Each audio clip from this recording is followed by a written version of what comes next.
So, what happened, or what, was it a deep, dark place you got to? Was it being really upset with your weight or with your situation, or was it something else? What got you? What got you to that turning point? Well, I'll tell you, I was I suffered with depression throughout my life, and even I think as a child, I just didn't know what to call it. It wasn't until I found out what it was that I said, "Wow, I think I've been dealing with this my whole life." And I tried taking various medications and things, and then the side effects or it wouldn't work and those kind of things, so I wouldn't use them. And so I got to this point where I was living in an attic apartment in Seattle. I was extremely depressed, about 300 pounds, and really, I mean, I just ate horribly. I mean, it was just awful. I was unemployed. It was all those things. Watching TV constantly. Um, and not moving. And I remember walking. I mean, I was only 40 years old at the time, and I was walking across the living room to get to the refrigerator. Was painful. I mean, my feet would hurt and my body would hurt, and I had this kind of a shuffling gait the way I was walking. And I was like, this is not good. Um, I was just miserable. I really was. I was just miserable. I was doing stand-up comedy at the time. And it was funny because I think that my best jokes come when I'm miserable, unfortunately. So yeah, Jim, you're so right, and it's such a shame that that comedians all over the world talk about the fact that their best jokes and their best times come from when they're miserable. In fact, did you ever see the movie Misery Loves Comedy? It's like an hour and a half thing with a bunch of very famous comics talking about how they how the things that they went through. Did you ever see that movie? Oh yeah, absolutely. Yeah, it's Yeah. great. So I can relate to a lot of it. Yeah. yeah, and it's such a shame. And it's probably, part of the reason, it's probably part of the reason why a lot of our great comics have died. Well, it is part of the reason why a lot of our great comics have died Yep. so young because, it's just it's kind of sad. And it's I guess to put a more positive spin on it, you used it as fuel. You used the depression and everything in the situation you were in as fuel for one type of fire, which was your comedy, right? Mhm. Yeah. Problem is when I'm really depressed, that's when I feel the most creative. That's when I feel like I could be a great writer or a comic or whatever. But it's when I'm the laziest too. I mean, I have no energy. I don't want to do anything except watch TV, watch movies. Yeah, exactly. Well, and it's interesting. We just talked about fuel because that's really what the turning point's all about. It's what's going to fuel the next generation, the next iteration of your life. So initially, you were using all of what you were going through to fuel a comedic career. I Yeah. think I think you were saying that the real change came when you started to really take I'll call it an honest look at yourself and go, I just don't like what I'm seeing. Is that a fair statement? Yeah, so I absolutely was really just, I mean, miserable is just the only word that comes to mind. Just miserable. I hated my life. Um, and I had no direction, and it seemed just insurmountable. When you're 300 pounds, if you got to lose 10 pounds, you can skip a few meals and go for an extra walk or something. When you're 300 pounds, that's going to be a bit of a journey. Unless you're doing some kind of something drastic, you're looking at a reasonable rate. Maybe 10 pounds a month. 5-10 pounds a month is pretty reasonable. That's a long journey, and one of the problems too, and this happens in all kinds of roles, is I thought I couldn't be happy until I lost the weight.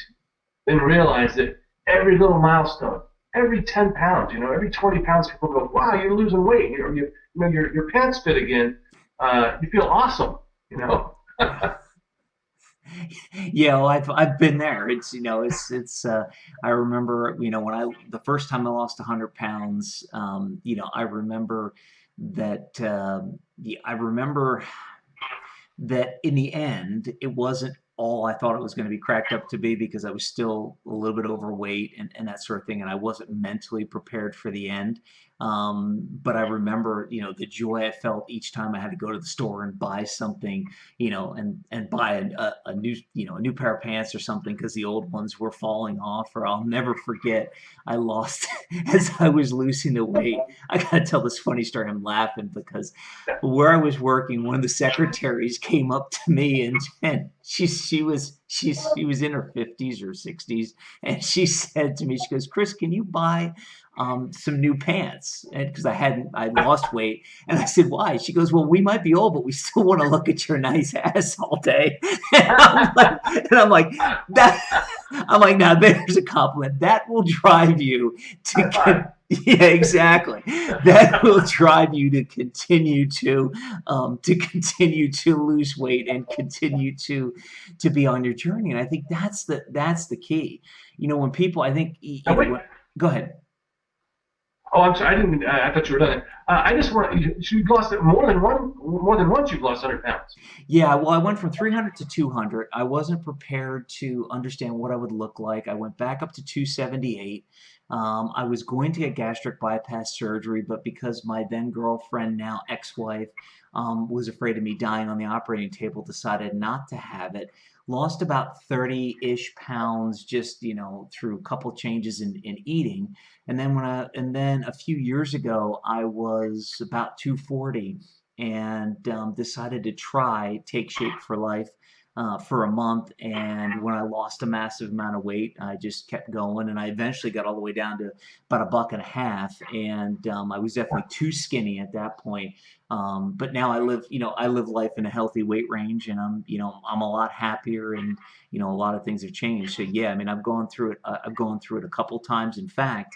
And even though this is about you, not me, the first time I tried to lose weight, when I was about 10 years old, there's a video of me talking about it on YouTube. But I was 10 pounds overweight and couldn't play football. Now, I know it sounds amazing when you think about what they do with kids today, but back then you had to weigh a certain amount to play. They wouldn't move you up a level and put you in with bigger kids. So I had to lose 10 pounds. And yeah, my first experience with weight loss was having to go from 100 to 90 pounds back when I was about 10 years old. So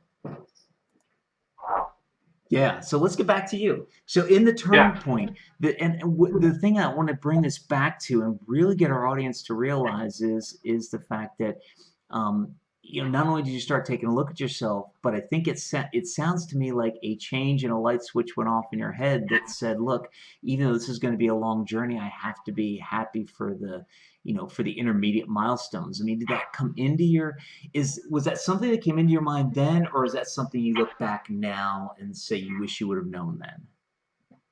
Yeah. I don't think that I recognized it. But I could be happy along the journey. There was still this idea that and it seems ridiculous looking back on it, but yeah, I mean, really, I've got to get an ideal weight before I can be happy, be satisfied, feel good about myself, whatever.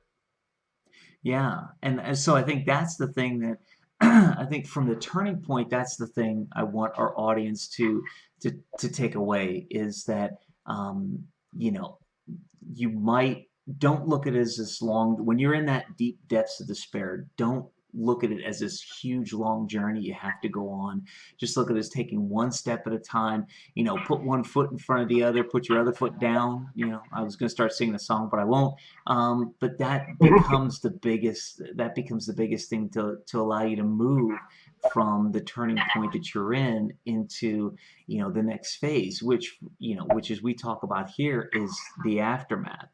So to watch the rest of this epic episode now, click on the link below the video. Do it now, you'll be glad you did. Are you still here? What are you waiting for? Watch the rest of this epic episode now by clicking on the link below the video.